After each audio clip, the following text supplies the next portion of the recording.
12月28号是全国客家日，当天全球有4000间跨宗派的教会，在各自的教会为客家复兴祷告，遍地开花。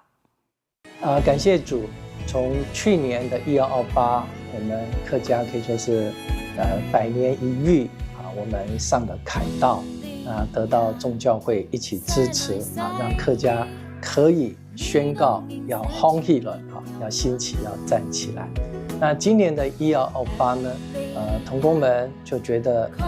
当然不能再办一次那么大型了哈，那就想说是不是可以用1228这一天，我们全国的客家日这一天呢，我们就来鼓励更多的教会起来为客家的归主祷告啊。那当初我们或许想就有200间教会就可以了啊。但感谢上帝，我们得到众教会的支持，我们也把这个讯息抛到全世界的网络里面，不管是客家的网络，或是甚至是杨道路牧师的网络。所以目前我们统计了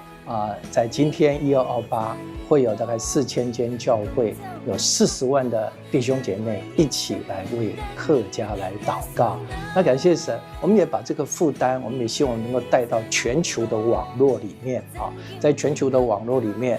他们也能够把这一天1228，或是把每一年的最后一个礼拜、最后一个主日定为不仅是全国客家，我们希望也是全球8000万的客家的归主日、归主的主日让我们希望在明年每一年我们都来纪念客家，我们期待客家能够快快的可以复兴起来。